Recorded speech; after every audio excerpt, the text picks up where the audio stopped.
नमस्कार दोस्तों, Holkar history point में आपका स्वागत है। आज मैं बात करता हूँ बेसिक इलेक्ट्रिसिटी यानी प्रारंभिक विद्युत के बारे में, जो एग्जाम की दृष्टि से बहुत बहुत इंपॉर्टेंट क्वेश्चन है। तो सबसे पहला क्वेश्चन है इसमें, विद्युत आवेश प्रभावित हो सकता है। जो विद्युत आवेश होता है जो किसके द्वारा प्रभावित होता है, हमारे चालकों के माध्यम से। किसके द्वारा होता है? चालकों के माध्यम से। यहीं इसी में बात करूँ, धारा आई बराबर होता है हमारा फॉर्मूला क्यू पॉइंट टी। क्या होता है? Q point T. ये क्या तुम्हारा इसमें आवेश है, और ये क्या तुम्हारा यहाँ पर जो टी दिया है, ये क्या तुम्हारा समय है। तो बोल सकते हैं आवेश प्रवाह की दर को विद्युत धारा कहते हैं। क्या होते हैं? जो आवेश होता है उसकी प्रवाह की दर को क्या बोल सकते हैं? विद्युत धारा। यही अगले क्वेश्चन की बात करता हूँ। क्वेश्चन नंबर 2 तुम्हारी स्क्रीन पर उपलब्ध है। धातु के तार में विद्युत का प्रभाव होता है, यानी धातु के तार में जो विद्युत का प्रभाव होता है किसके द्वारा होता है? तुम्हारे इलेक्ट्रॉनों के कारण होता है। किस कारण होता है? इलेक्ट्रॉनों के। यही मैं बात करूं, धारा आई बराबर मैंने बताया था अभी क्यू पॉइंट टी। क्या होता था? Q point T. यही क्यू बराबर होता है हमारा एन ई। क्या होता है? क्यू बराबर एन ई। तो यही मैं क्यू बराबर है, क्यू के स्थान पर एन ई रख दूँ तो एन ई बट्टी क्या हो जाएगा? टी। तो बोल सकता हूँ इसे जो ई है यहाँ क्या है? ये इलेक्ट्रॉन है। क्या है ये? इलेक्ट्रॉन।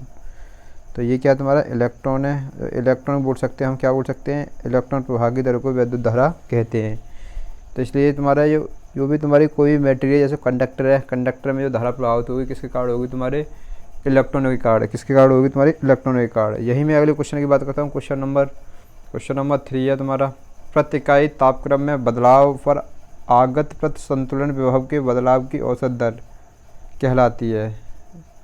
यानी आगत प्रति संतुलन विभव के बदलाव की औसत दर होती है, जो होती है ऊष्मीय बहाव संवहन, या बोल सकते हैं थर्मल ड्रिफ्ट के कारण।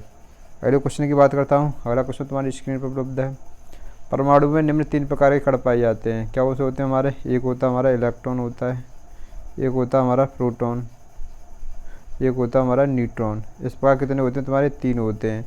कौन सा होता है? इसलिए ऑप्शन नंबर क्या है इसमें? बी, प्रोटॉन, इलेक्ट्रॉन और न्यूट्रॉन। यहीं में अगले क्वेश्चन की बात करता हूँ। क्वेश्चन नंबर 5 तुम्हारी स्क्रीन पर उपलब्ध है। धारा के प्रमुख प्रभाव है। धारा के जो प्रमुख प्रभाव होते हैं, एक होता है हमारा ऊष्मीय प्रभाव, दूसरा होता है हमारा चुंबकीय प्रभाव, तीसरा होता है रासायनिक प्रभाव। इस प्रकार ऑप्शन नंबर क्या है इसमें? सी, यानी ऊष्मीय प्रभाव, चुंबकीय प्रभाव और रासायनिक प्रभाव। क्वेश्चन नंबर 6 की बात करता हूँ। क्वेश्चन नंबर 6 दिया तुम्हारा, एक संवाहक 0.2 एम्पियर की एक धारा धारित करता है। यदि एक इलेक्ट्रॉन पर आवेश 1.6 गुणा 10⁻⁻19 है तो 30 सेकंड में कितने इलेक्ट्रॉन प्रभावित होंगे? यानी इसी क्वेश्चन में बात करता हूँ।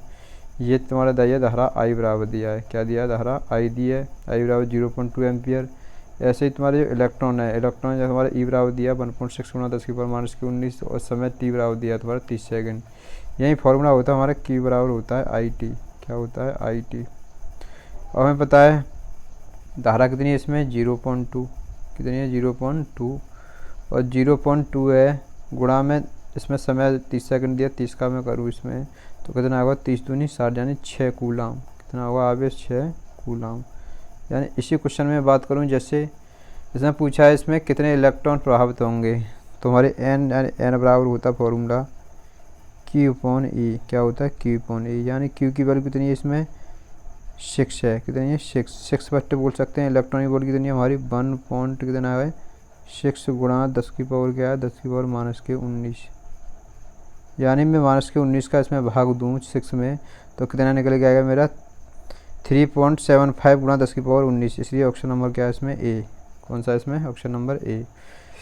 यही मैं क्वेश्चन नंबर 7 की बात करता हूँ। क्वेश्चन नंबर 7 दिया जाए, एक समान आवेशित गोले के भीतर प्रवेश करते हैं तो विद्युत विभव कितना होगा? यानी विद्युत विभव बोला है इसमें, तो विद्युत विभव वी बराबर होता है फॉर्मूला इसी का। बात करूँ 1/4 pi epsilon naught q upon r. क्या होता है? Q upon are.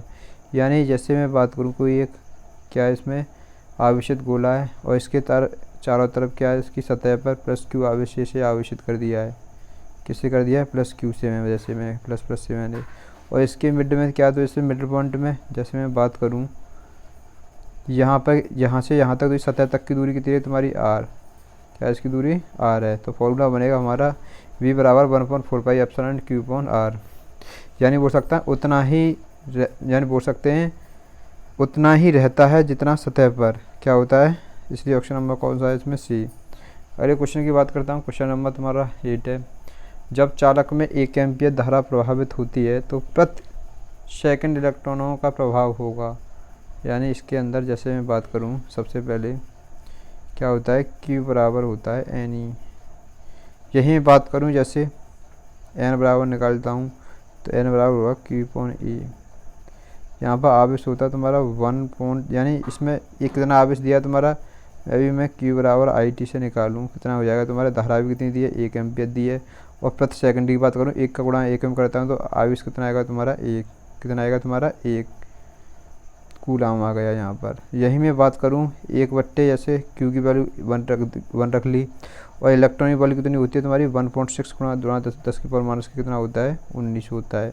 यदि इसका मैं 1.6 में 1 का गुणा करूँ तो कितनी बच जाएगा हमारा 6.25 गुणा 10 की पावर 18। इसलिए ऑप्शन नंबर हुआ तुम्हारा इसमें बी। कौन सा होगा इसमें, बी। आगे वाले क्वेश्चन की बात करता हूँ, क्वेश्चन नंबर 2। तुम नीचे दिए गए शब्दों का मिलान करें। जो नीचे दिए गए शब्द हैं तुम्हारे, इनका मिलान करना है हमें। तो मिलान दिए जैसे प्रतिरोध है, प्रतिरोध का मात्रा क्या होता है हमारा, ओम होता है। क्या होता है, ओम।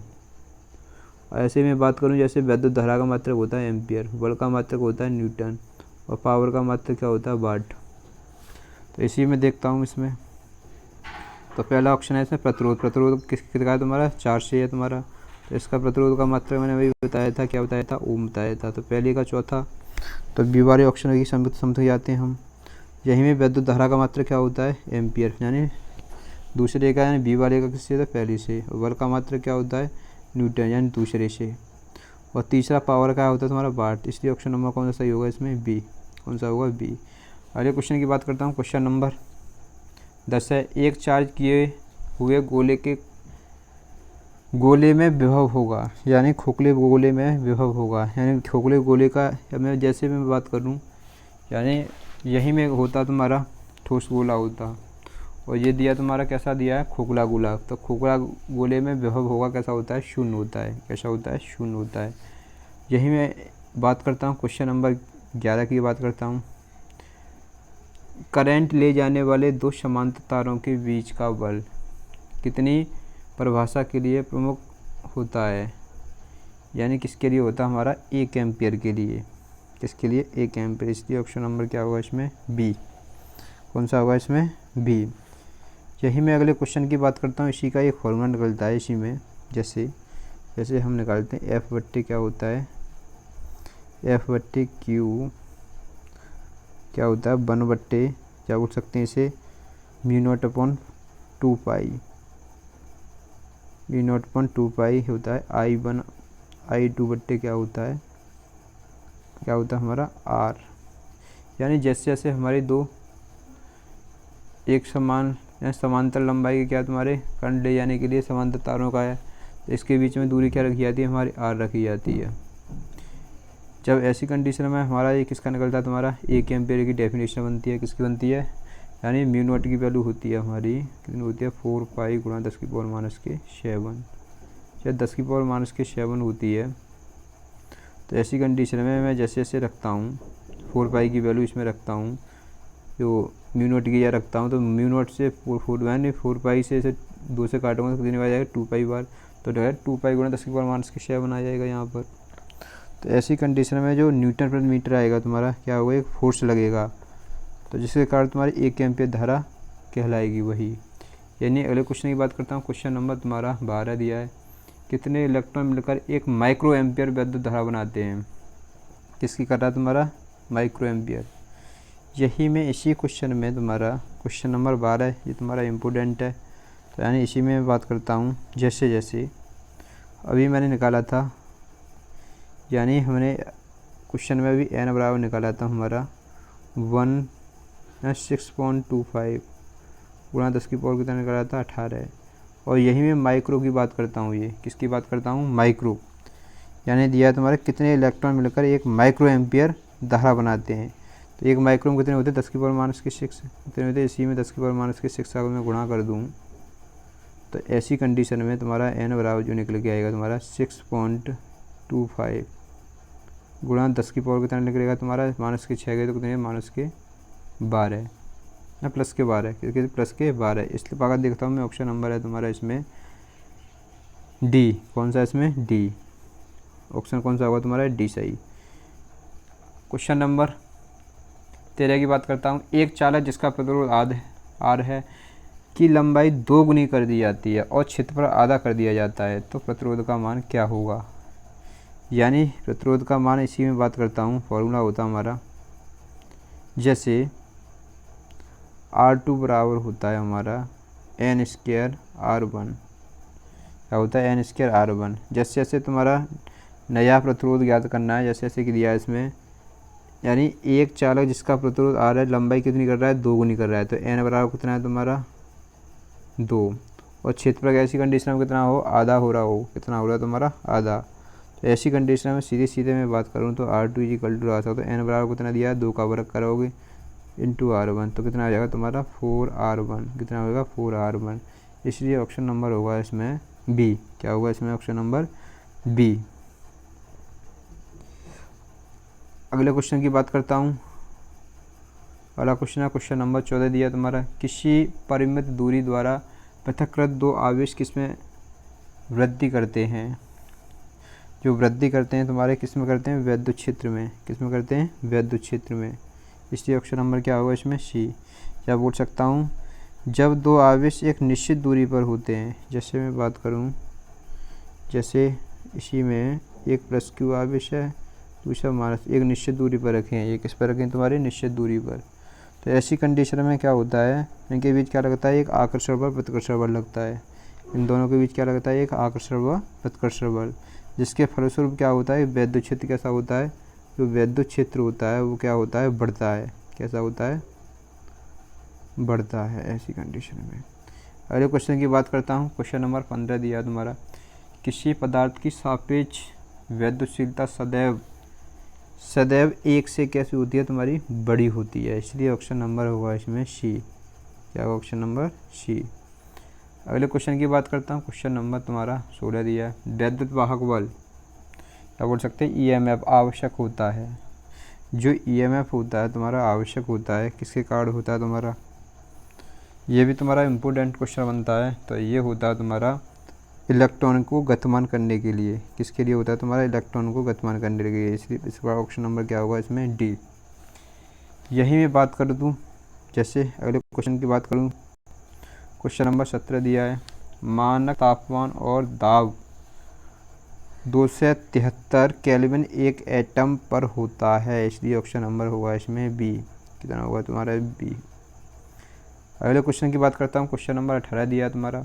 एक खोखले गोलीय चालक के भीतर, यानी अब मैं बात करता हूँ खोखला गोलीय चालक के अंदर क्या होता है? वैद्युत क्षेत्र होता है। वो कैसा होता है तुम्हारा? शून्य होता है। कैसा होता है? इसके अंदर शून्य होता है। इस प्रकार ऑप्शन होगा तुम्हारा इसमें जो ए होगा। इसमें क्या होगा? ए। अगले क्वेश्चन की बात करता हूँ। जैसे क्वेश्चन नंबर दिया है तुम्हारा 19। क्या दिया है? 19। पृथ्वी का जो प्रतिरोध होता है, जो पृथ्वी का जो प्रतिरोध कैसा होता है तुम्हारा? कैसा होता है? शून्य होता है। कैसा होता है तुम्हारा? शून्य। इस प्रकार ऑप्शन नंबर होगा इसमें डी। क्वेश्चन नंबर 20 की बात करूँ। 20 दिया तुम्हारा। वैद्युत ऊर्जा की इकाई, यानी वैद्युत ऊर्जा की इकाई क्या होती है? यही फॉर्मूला बनता है हमारा।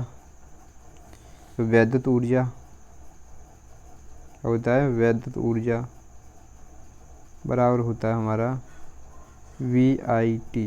क्या होता है? VIT। ये क्या होता है? वोल्ट होता है। ये होता है तुम्हारा वोल्ट। ये क्या होता है? T क्या होता है? समय होता है। T होता है तुम्हारा समय, और I होता है तुम्हारी धारा। जब धारा का मात्रा क्या होता है इसमें? बोल सकते हैं एम्पियर होता है। तो बोल सकते हैं वोल्ट का मात्रा होगा वोल्ट, एम्पियर घंटा। ऐसे टी को समय, या बोल सकते हैं समय को ले सकते हैं हम घंटे में। इस प्रकार ऑप्शन नंबर क्या होगा इसमें? बी होगा। वोल्ट एम्पियर घंटा। क्या होगा? वोल्ट एम्पियर घंटा। क्वेश्चन नंबर 21 की बात करूँ। इसकी तुम्हारी स्क्रीन पर उपलब्ध है। आवेश का यूनिट है, यानी आवेश की यूनिट होती है, क्या होती है तुम्हारी? किसकी होती है? कूलाम की। जो तुम्हारी एम्पियर होती है किसकी होती है? धारा की होती है। ऐसी तुम्हारी वोल्ट है, किसकी होती है? तुम्हारी वोल्टेज की होती है। ऐसे में बात करूँ जो वाट है, वाट किसकी होती है? तुम्हारी शक्ति की, या पावर बोल सकते हैं। अगले क्वेश्चन की बात करता हूँ। क्वेश्चन नंबर तुम्हारा 22 दिया है, निम्नलिखित में से किस पदार्थ की प्रतिरोधकता सबसे कम होती है। यानी ये भी तुम्हारा इम्पोर्टेंट है, यानी प्रतिरोधकता होगी तुम्हारी, इसमें से पूछ रहा है प्रतिरोधकता सबसे कम होगी, तो सबसे कम होगी इसमें कॉपर की। किसकी होगी? जिसकी प्रतिरोधकता सबसे कम होगी, जिसकी प्रतिरोधकता सबसे कम होगी। तो यही होता है तुम्हारी, एक होता है जैसे वशिष्ठ प्रतिरोध या रो इजिकल टू बोल सकते हैं, 1/R भी बोल सकते हैं। क्या बोल सकते हैं? वशिष्ठ प्रतिरोध नहीं, सॉरी ये नहीं होता है। क्या बोल सकते हैं इसे? सीधे सीधे बात कर सकते हैं इसी के अंतर्गत।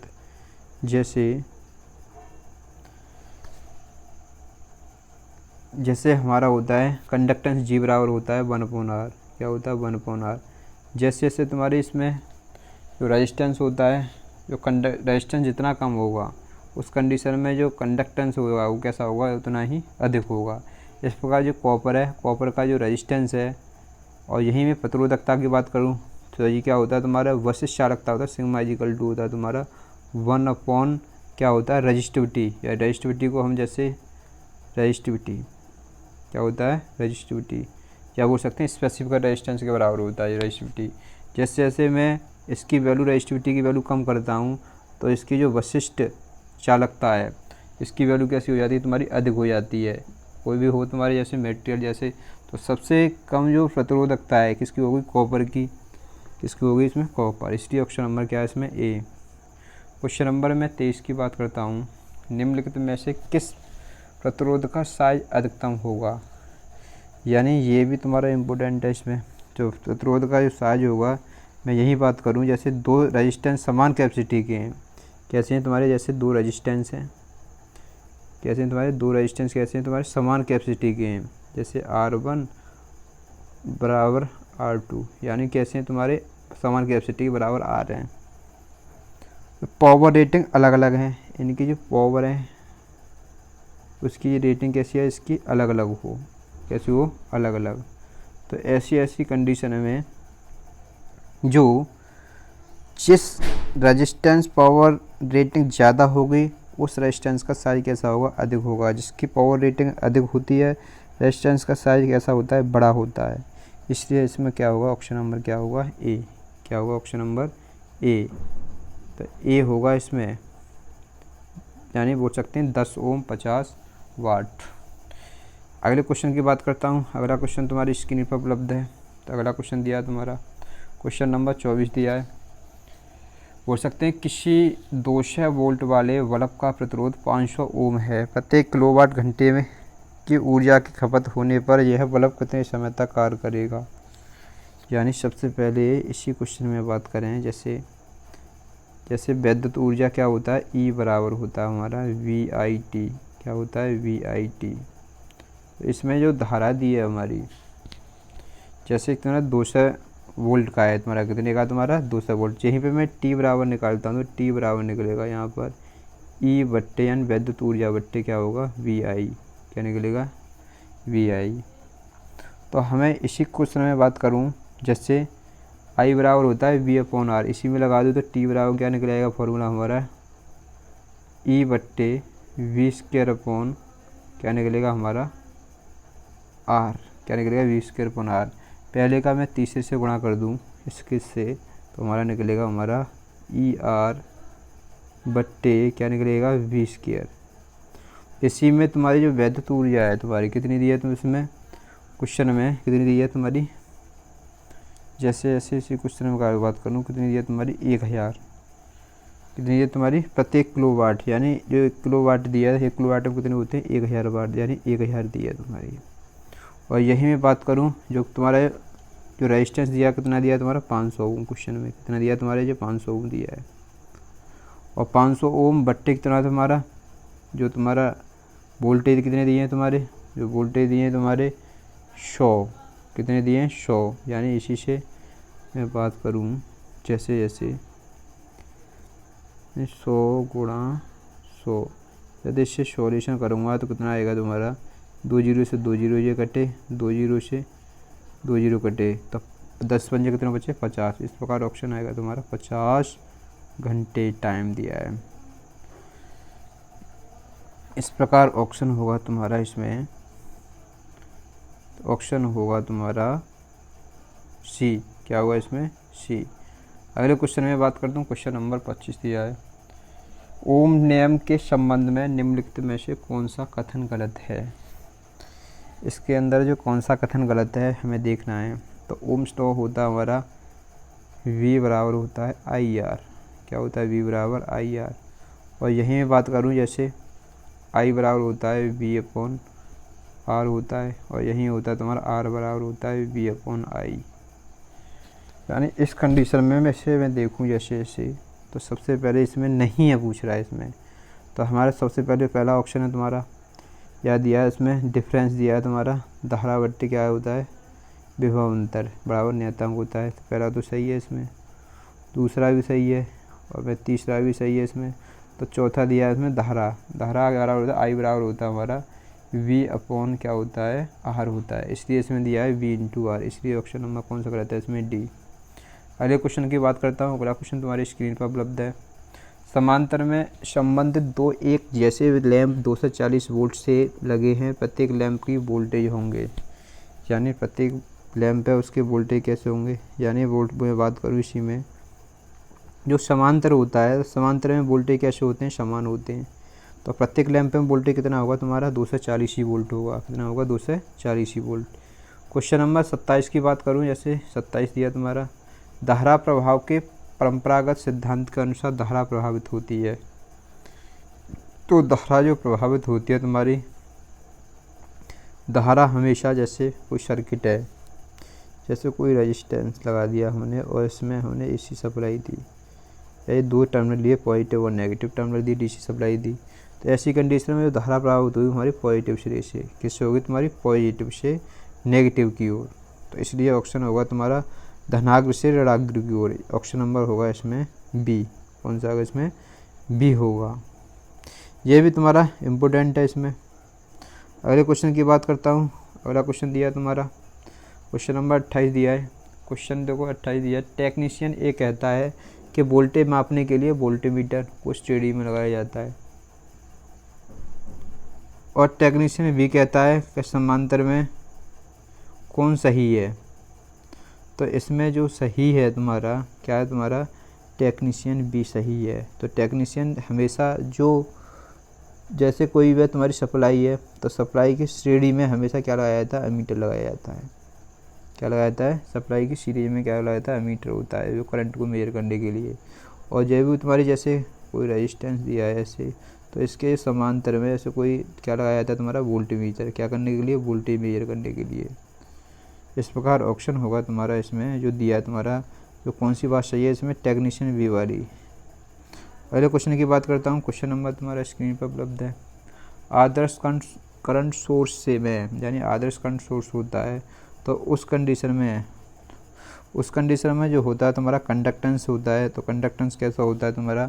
यानी इसी क्वेश्चन में बात करूँ, जैसे आदर्श करंट सोर्स की बात करूँ, ऐसे मैं सर्किट बनाता हूँ, इसके हमेशा समांतर में मैंने रेजिस्टेंस लगा दिया। क्या होता है तुम्हारा? Internal resistance I. तो ऐसी कंडीशन में जब मैं से ये तुम्हारा लोड दे दिया, ये क्या तुम्हारा लोड है। ऐसी कंडीशन में हम जैसे जैसे मैं रेजिस्टेंस की बात करूँ, तो रेजिस्टेंस की जो रेजिस्टेंस होता है तुम्हारा, बोल सकते हैं आदर्श करंट सोर्स में आंतरिक रेजिस्टेंस अनंत होता है। कैसा होता है? अनंत होता है। जैसे जैसे में जी बराबर कंडक्टेंस जी बराबर 1/R होता है, रेजिस्टेंस कितना हो गया तुम्हारा? ऐसी कंडीशन में रेजिस्टेंस अनंत हो गया, तो ऐसी कंडीशन में जो कंडक्टेंस जी आएगा कितना आएगा तुम्हारा? 0 आएगा। चालकता कितनी आएगी इसमें? 0 आएगी। तो ऐसी कंडीशन में तुम्हारा जो ऑप्शन होगा तुम्हारा, ऑप्शन नंबर क्या होगा तुम्हारा? ए। यानी आंतरिक चालकता कैसी होगी इसमें? 0 होगी। कैसी होगी तुम्हारी? 0। इसलिए ऑप्शन नंबर क्या है इसमें? ए। क्वेश्चन नंबर 30 है, स्थैतिक वैद्युत निम्नलिखित द्वारा उत्पन्न होती है। जो स्थैतिक वैद्युत होती है तुम्हारी, जो डायनामिक बोल सकते हैं, इससे किसके कारण होती है? घर्षण के कारण। क्वेश्चन नंबर 31 की बात करता हूँ। वैद्युत आवेशों के बीच बल के लिए कूलाम नियम निम्नलिखित लगभग किससे मिलता जुलता है? यानी किससे होता है? यहीं मैं बात करूँ, जैसे F बराबर होता है हमारा के क्या होता है तुम्हारा Q1 Q2 बट्टे क्या होता है R स्क्वायर। ये तुम्हारा किसका है, तुम्हारा आवेश के लिए। यही सार्वत्रिक जी के लिए मैं बात करूँ तो सार्वत्रिक गुरुत्वाकर्षण जी होता है, तो जी बराबर होता है यहाँ पर क्या हो जाता है, वहाँ पर होता है तुम्हारा M1 M2 बट्टे क्या होता है R स्क्वायर। ये क्या होते हैं, दो द्रव्यमान होते हैं M1 M2 के, इसमें क्या होते हैं, दो आवेश होते हैं। तो ये किससे मिलता जुलता है तुम्हारा, जो मिलता जुलता है तुम्हारा मैंने बताया था अभी, किससे है तुम्हारा, न्यूटन के गुरुत्वाकर्षण सिद्धांत। ऑप्शन नंबर क्या है इसमें, डी। अगले क्वेश्चन की बात करता हूँ, यानी दिया एक वैद्युत परपथ में दो पॉइंटों के बीच में एक इकाई धनात्मक आवेश के विचलन में किए गए कार्य की माप। तो किए गए कार्य की जो माप है तुम्हारा, माप हो गई, ये भी तुम्हारा इम्पोर्टेंट है इसमें क्वेश्चन। तो ये भी तुम्हारा इम्पोर्टेंट क्वेश्चन है। इसी क्वेश्चन में क्या होगा, इसमें ऑप्शन नंबर होगा तुम्हारा बी। क्या होगा इसमें, बी। अगले क्वेश्चन की बात करता हूँ। क्वेश्चन नंबर तुम्हारा दिया है, जब धारा I टी समय के प्रतिरोधक R से गुजरती है तब प्रत्येक वैद्युत ऊर्जा निम्नलिखित द्वारा निर्धारित की जाती है। तो वैद्युत धारा जो निर्धारित की जाती है तुम्हारा, H बराबर होता है हमारा I स्क्वायर आर टी। क्या होता है, I स्क्वायर आर टी। इस प्रकार ऑप्शन नंबर होगा इसमें बी होगा। कौन सा होगा इसमें, ऑप्शन नंबर बी। अगले क्वेश्चन की बात करता हूँ। अगला क्वेश्चन तुम्हारी स्क्रीन पर उपलब्ध है। अगला क्वेश्चन दिया तुम्हारा, एक HP निम्नलिखित के बराबर होता है। एक HP बराबर होता है तुम्हारा 746 सॉरी, क्या होता है 746 वाट होता है। ये भी तुम्हारी एग्जाम की दृष्टि से इम्पोर्टेंट है। यानी तुम्हारा क्वेश्चन नंबर 35 की बात करता हूँ। 1 किलो कैलोरी निम्नलिखित के बराबर होती है। यानी 1 किलो कैलोरी होती है तुम्हारी, जैसे मैं 1 किलो कैलोरी की बात करूं, यानी 1 कैलोरी बराबर की बात करूं, 1 कैलोरी बराबर होता है हमारा 4.187 क्या होता है, जूल होता है। तो यही मैं 1 किलो वाट करूँ, 1 किलो वाट कितने होते हैं तुम्हारे 1000 वाट, यानी 1000 का इसी में भाग दे दूँ, इसी में 187 में, तो कितना हो जाएगा तुम्हारा 4187। इस प्रकार ऑप्शन होगा तुम्हारा इसमें, ऑप्शन नंबर होगा इसमें ए। क्या होगा इसमें, ऑप्शन नंबर ए। अगले क्वेश्चन की बात करूं, जैसे इस प्रकार मैंने क्वेश्चन नंबर 35 कराए। अगली वीडियो में बताऊंगा इसी के बारे में। तो ऐसी वीडियो पाने के लिए मेरे चैनल को सब्सक्राइब कीजिए, जिससे आने वाली वीडियो तुम्हें प्राप्त हो।